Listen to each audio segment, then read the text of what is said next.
Hello students, welcome to the channel. So student, जैसे कि आपको पता है मैक्रो इकोनॉमिक्स में हम ऑलरेडी 2 यूनिट्स कंप्लीट कर चुके हैं। पहले यूनिट में हमने नेशनल इनकम को देखा था, सेकंड यूनिट में हमने money and banking. Now third unit हम स्टार्ट करने जा रहे हैं, that is income and employment. Okay, इसकी जो वेटेज है बोर्ड एग्जाम में वो 12 मार्क्स की है। ये आउट ऑफ 40 में से ये 12 मार्क्स का हमारे एग्जाम में आएगा। अब इसकी वेटेज अराउंड 1/3 इसकी वेटेज है, तो इसमें टोटल नंबर ऑफ चैप्टर्स 3 हैं। ओके, ये यूनिट पूरा एक है, इसमें 1 बाय 1 हम चैप्टर्स को कंप्लीट करेंगे। ओके, छोटी छोटी स्मॉल शॉर्ट वीडियोस हम बनाएंगे ताकि जिससे आपको भी पढ़ने में आसानी रहे। अगर हम बात करें स्टूडेंट, इकोनॉमी में गवर्नमेंट के रोल क्या होता है, तो इकोनॉमी में गवर्नमेंट का रोल क्या होता है? इकोनॉमिक स्टेबिलिटी, कि इकोनॉमी को क्या करके रखना है? स्टेबल करके रखना है। मतलब ना तो बहुत ज्यादा फ्लक्चुएशंस में आनी चाहिए, मतलब फ्लक्चुएशंस का मतलब इन्फ्लेशन और डिफ्लेशन को कंट्रोल करके रखना चाहता है। फुलर एम्प्लॉयमेंट, के इकोनॉमी में क्या हो? फुलर एम्प्लॉयमेंट हो, मतलब जो लोग काम करना चाहते हैं उन सबके पास क्या हो? काम हो। इकोनॉमिक ग्रोथ हो। ओके, और इकोनॉमिकली हमारा इकोनॉमी क्या करे? ग्रो करे। ओके, उसके बाद क्या? लो इन्फ्लेशन, इन्फ्लेशन क्या होना चाहिए? लो होना चाहिए। ओके, अब एक गवर्नमेंट क्या क्या ट्राई टू अचीव, गवर्नमेंट क्या अचीव करना चाहती है? गवर्नमेंट अचीव करना चाहती है maximum level of output, okay, with the given available resources. अपनी गिवन अवेलेबल रिसोर्सेज से गवर्नमेंट क्या करना चाहती है? मैक्सिमम आउटपुट करना चाहती है। ओके, तो देखिएगा JM Keynes. Okay, JM Keynes ये एक इकोनॉमिस्ट है, बहुत बड़े इकोनॉमिस्ट हैं। इन्होंने क्या कहा जेएम कीन्स ने? अगर हम शॉर्ट रन की बात करें, शॉर्ट पीरियड की बात करें, इन शॉर्ट रन जो हम इनकम एंड एम्प्लॉयमेंट को डिटरमाइन करेंगे वो 2 टूल से कर सकते हैं। वो है हमारे पास एक एग्रीगेट डिमांड और एक aggregate supply.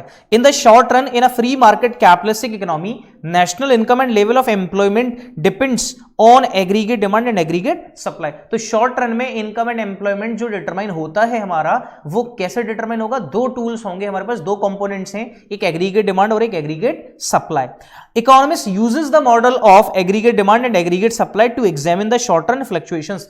Short run fluctuations को एग्जामिन करने के लिए इकोनॉमिस्ट 2 मॉडल्स को यूज करते हैं। एक है हमारे पास एग्रीगेट डिमांड और दूसरा है हमारे पास aggregate supply. How the interaction between aggregate demand and aggregate supply? Okay, determine the equilibrium level of income. Okay, अब क्या होगा? Interaction between aggregate demand and aggregate demand, जहां पर इंटरेक्ट करेंगे, जहां पर एग्रीगेट डिमांड एग्रीगेट सप्लाई के equal हो जाता है, उस पॉइंट को हम बोलते हैं equilibrium level of income. When AD is equals to AS और AD curve cuts as curve. Okay, जहां पर एडी कर्व एएस कर्व को कट करेगा या एएस कर्व एडी कर्व को कट करेगा, वही हमारा क्या होगा? इक्विलिब्रियम लेवल ऑफ इनकम होगी। ठीक है, नेक्स्ट है हमारे पास concept of aggregate demand and aggregate supply. अब देखिएगा एग्रीगेट डिमांड क्या होती है। तो एग्रीगेट डिमांड आप लोगों ने क्लास 11th में पढ़ा था, डिमांड। ओके, क्लास 11th में आप लोगों ने पढ़ा डिमांड। तो माइक्रो इकोनॉमिक्स में, तो माइक्रो इकोनॉमिक्स डील्स करता था किससे? इंडिविजुअल यूनिट से। किससे करता था? इंडिविजुअल से। लेकिन हम यहां पर पूरे एक economy, society as a whole aggregates की बात कर रहे हैं। तो एग्रीगेट डिमांड का मतलब कि जितना भी हमारा डिजायर्ड कंजम्पशन हो रहा है हमारे फाइनल गुड्स एंड सर्विसेज पर, उसी को हम क्या बोलेंगे? Aggregate demand. या फिर हम बोलेंगे amount spent on goods and services. Okay, economy में जितना भी अमाउंट स्पेंट हो रहा है, तो aggregate demand refers to the desired expenditure for the final goods and services in the economy. जो भी हम फाइनल गुड्स एंड सर्विसेज को कंज्यूम करने में इकोनॉमी में स्पेंड करते हैं, वही क्या होता है? हमारा एग्रीगेट डिमांड। और एग्रीगेट डिमांड के 4 कंपोनेंट्स होते हैं। यहां पर हम एक्सपेंडिचर की बात कर रहे हैं। किसकी बात करें? एक्सपेंडिचर की, डिजायर्ड एक्सपेंडिचर। तो नेशनल इनकम में हमने एक मेथड पढ़ा था, that is expenditure method. National income में एक मेथड पढ़ा था हमने, क्या? Expenditure method. उसमें एक्सपेंडिचर मेथड में GDP at market price calculate हमने कैसे किया था?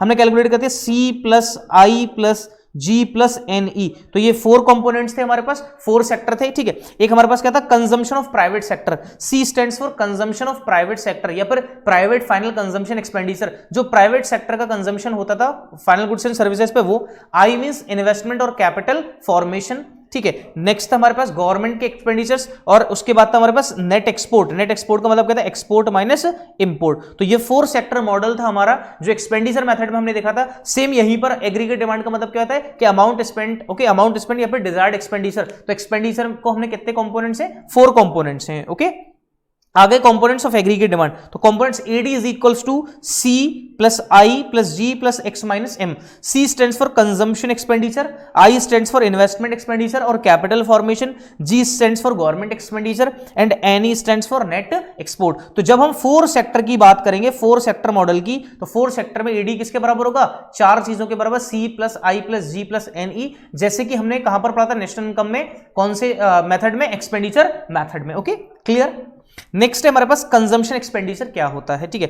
तो value of goods and services households are able and willing to buy, okay, depends on the level of disposable income of household, okay. ये किसके ऊपर depend करेगा कि हमारी कितनी इनकम डिस्पोजेबल है। तो डिस्पोजेबल इनकम का मतलब क्या है, वो इनकम जिसको हम डिस्पोज करते हैं, किसको परचेस करने में, किसको कंज्यूम करने में, गुड्स एंड सर्विसेज को यूज करने में, जो भी हम इनकम को खर्च करते हैं उसको बोलते हैं disposable income, okay. I investment तो refers to planned expenditure on creation of capital asset and raw materials by private enterprises, depends on marginal efficiency of capital and rate of interest. तो investment जो है हमारे पास वो किसके ऊपर depend करेगा, दो चीजों के ऊपर डिपेंड करता है, एक तो मार्जिनल एफिशिएंसी ऑफ कैपिटल और दूसरा रेट ऑफ इंटरेस्ट। ये क्या है, ये प्लान्ड एक्सपेंडिचर होता है जो किसके ऊपर किया रहता है, कैपिटल एसेट्स के ऊपर और रॉ मटेरियल को परचेस करने के ऊपर जो किया रहता है उसको हम बोलते हैं इन्वेस्टमेंट एक्सपेंडिचर और capital formation, okay. Government expenditure क्या होता है, refers to the planned expenditure, यहां पर वर्ड यूज हो रहा है प्लान्ड, ये एक्चुअल नहीं है, ये प्लान्ड एक्सपेंडिचर है on purchase of consumer and capital goods by government. जो गवर्नमेंट क्या करती है, जो भी कंज्यूमर गुड्स या फिर कैपिटल गुड्स क्या करती है, परचेज करती है, उसको हम क्या बोलते हैं, government expenditure, okay. Net export क्या होता है, difference between export and imports, okay. तो कीन्स क्या कहते हैं, कीन्स ये कहते हैं कि हमारे इकोनॉमी में भाई फोर्स एडी के 4 सेक्टर थे, सी plus I plus G plus N E, लेकिन यहां पर इस चैप्टर में कीन्स ने बताया कि हमारा एग्रीगेट डिमांड को हमने 2 पार्ट्स में रिस्ट्रिक्ट कर दिया, 2 ही कंपोनेंट हमें कंसीडर करने, that is consumption plus investment, okay. तो जेएम कीन्स ने क्या कहा, वैसे तो एडी के 4 कंपोनेंट्स हैं, लेकिन जब डिटर्मिनेशन हम करेंगे लेवल ऑफ इनकम का तो एडी सिर्फ 2 सेक्टर उसमें लिए जाएंगे, कौन कौन सा, एक कंजम्पशन ऑफ प्राइवेट सेक्टर और दूसरा इन्वेस्टमेंट, ओके। तो कीन्स क्या कहते हैं, in free capitalistic economy government does not participate in the economy. Free capitalistic economy का मतलब कि यहां पे सेक्टर किसका इंटरफेरेंस है, यहां पर इंटरफेरेंस किसका है, प्राइवेट सेक्टर का इंटरफेरेंस है। There is no interference of any government, यहां पे किसी भी गवर्नमेंट का कोई इंटरफेरेंस नहीं है, चाहे वो स्टेट हो या सेंट्रल गवर्नमेंट हो। Economy is to be treated as closed economy, और इस इकोनॉमी को हम क्या ट्रीट करते हैं, एक क्लोज्ड इकोनॉमी ट्रीट करते हैं। 2 सेक्टर मॉडल, तो 2 सेक्टर मॉडल में क्या है, AD is equals to C plus I, consumption expenditure plus investment expenditure. तो AD is equals to consumption expenditure plus investment expenditure. Investment expenditure depends on, investment expenditure किस किस चीज के ऊपर डिपेंड करेगा, ये इंपॉर्टेंट है। सबसे पहला था marginal efficiency of investment, okay. दूसरा है एक्सपेक्टेड प्रॉफिटेबिलिटी ऑन एडिशनल, दूसरा है rate of interest, cost of borrowing funds for the investment. Let us take an example, एक एग्जांपल लेते हैं, ठीक है। एक हमारे पास क्या है, एक हमारे पास बैंक है, हमारे पास क्या है, एक बैंक है, ठीक है। अब ये बैंक कोई सा भी हो सकता है, मान लीजिए एक एसबीआई बैंक है, ओके, एसबीआई बैंक। पहले एसबीआई रेट ऑफ इंटरेस्ट 10% पे देता था, ठीक है, इसका रेट ऑफ इंटरेस्ट कितना था, 10% था। अब इसने रेट ऑफ इंटरेस्ट कर दिया बढ़ाकर 15%। अब मुझे एक बात बताओ, ओके, एक मिस्टर एक्स है, तो जब रेट बढ़ जाएगा, जब रेट इंक्रीज हो जाएगा, रेट इंक्रीज मतलब रेट ऑफ इंटरेस्ट अगर इंक्रीज हो जाएगा, तो बताइए मिस्टर एक्स बैंक से लोन क्या करेंगे, कम लेंगे, ठीक है। तो इसका मतलब जब भी रेट इंक्रीज होगा तो ये रेट क्या कर देगा, डिस्करेज कर देगा बोरोवर को, क्या कर देगा, डिस्करेज कर देगा बोरोवर को बैंक से पैसा लेने के लिए। जब भी डिस्करेज करेगा तो इसका मतलब इन्वेस्टमेंट भी क्या करेगा, एक्स इन्वेस्टमेंट भी क्या कर देगा, अपने डिक्रीज कर देगा, क्योंकि एक्स के पास पैसा तो है नहीं, तो इन्वेस्टमेंट भी वो नहीं करेगा। तो कहने का मतलब क्या है कि आपका जो इन्वेस्टमेंट है वो डिपेंड करता है किस पे, आपके रेट ऑफ इंटरेस्ट के ऊपर। अगर रेट ऑफ इंटरेस्ट ज्यादा है, अगर आपका रेट ऑफ इंटरेस्ट ज्यादा है तो इन्वेस्टमेंट आपके क्या होंगे, कम होंगे, ओके। इन्वेस्टमेंट क्या होंगे आपके, कम। तो इसका मतलब क्या, दोनों में रिलेशन कौन सा है, इनवर्स रिलेशन। जब इनवर्स रिलेशन है तो इसका ग्राफ कैसा बनेगा, डाउनवर्ड स्लोपिंग कर्व। कैसा बनेगा, डाउनवर्ड स्लोपिंग कर्व। ये क्या दर्शाता है, यहां पे जरा दर्शा के देख लीजिए भाई। अगर यहां पे 10 है तो ये 5 है, ठीक है। ये यहां पे 5 है तो ये कितना हो जाएगा, 10। कि रेट ऑफ इंटरेस्ट जैसे कम होगा तो इन्वेस्टमेंट्स क्या बनेंगे, हमारे बढ़ जाएंगे। तो इसका मतलब कौन सा रिलेशन है इसमें, इनवर्स रिलेशन है। कौन सा रिलेशन है, इनवर्स। किसमें इनवर्स रिलेशन है, कि रेट ऑफ इंटरेस्ट जो हम बोरोइंग रेट है वो, और जो हमारे इन्वेस्टमेंट है उसमें कौन सा रिलेशन है, इनवर्स रिलेशन है, अपोजिट रिलेशन है, ठीक है। टाइप्स ऑफ इन्वेस्टमेंट, अगर इन्वेस्टमेंट की बात करें तो 2 तरीके के इन्वेस्टमेंट होते हैं हमारे पास। एक होता है ऑटोनोमस इन्वेस्टमेंट, एक होता है इंड्यूस्ड इन्वेस्टमेंट। ऑटोनोमस और induced. Autonomous investment is that investment which remains same, which remains constant, okay. वो इन्वेस्टमेंट जिससे लेवल ऑफ इनकम से कोई इफेक्ट नहीं होगा। लेवल ऑफ इनकम इंक्रीजेस और decreases but your expenditure remains same, investment expenditure remains same. मतलब क्या है कि आपका जो इन्वेस्टमेंट है वो क्या रहेगा, हमेशा सेम रहेगा। आपकी इनकम कुछ भी हो लेकिन लेवल ऑफ इन्वेस्टमेंट एक्सपेंडिचर क्या होगा, बिल्कुल सेम होगा। इसको हम बोलते हैं ऑटोनॉमस, क्या बोलते हैं इसको, ऑटोनॉमस इन्वेस्टमेंट। क्या बोलेंगे, ऑटोनॉमस इन्वेस्टमेंट बोलेंगे कि level of income increases, level of income increases, ठीक है, लेवल ऑफ इनकम इंक्रीजेज या level of income decreases, but आपका जो इन्वेस्टमेंट है वो क्या रहता है, कांस्टेंट। और ये करता कौन है, गवर्नमेंट। ये करता कौन है, गवर्नमेंट करती है ऐसा कि भाई उसके इनकम बढ़े या कम हो, लेवल ऑफ इनकम फ्लक्चुएट कर रहा है लेकिन उनके इन्वेस्टमेंट क्या रहते हैं, फिक्स रहते हैं। उसको हम बोलते हैं ऑटोनॉमस इन्वेस्टमेंट। तो not depend on level of income, ये लेवल ऑफ इनकम पे डिपेंड नहीं करता है। Induce investment depends on the levels of income. अगर आपकी इनकम ज्यादा है तो आपके इन्वेस्टमेंट भी क्या होंगे, ज्यादा। अगर आपकी इनकम कम है तो इन्वेस्टमेंट भी क्या होंगे, कम होंगे। तो इसका मतलब अगर इनकम ज्यादा है, इनकम ज्यादा तो इन्वेस्टमेंट भी ज्यादा, ठीक है, इनकम ज्यादा तो इन्वेस्टमेंट भी ज्यादा। ओके ओके, इनकम ज्यादा तो इन्वेस्टमेंट भी ज्यादा। अब ये क्या है, ये कौन सा रिलेशन बता रहा है, ये कौन सा रिलेशन बता रहा है, डायरेक्ट रिलेशन। ये कौन सा रिलेशन बता रहा है हमें, डायरेक्ट रिलेशन। और जब डायरेक्ट रिलेशन होता है तो कर्व कैसा होता है, अपवर्ड स्लोपिंग। कैसा होता है, अपवर्ड। और ये कौन सा सेक्टर करता है, this is done by private sector. कौन सा सेक्टर करता है, प्राइवेट सेक्टर करता है, ठीक है। ओके, अब आता है ऑटोनॉमस इन्वेस्टमेंट क्या होते हैं, not depends on level of income, not depends on level of income, whereas induced investment depends on level of income. Autonomous investment curve is constant and parallel to x-axis.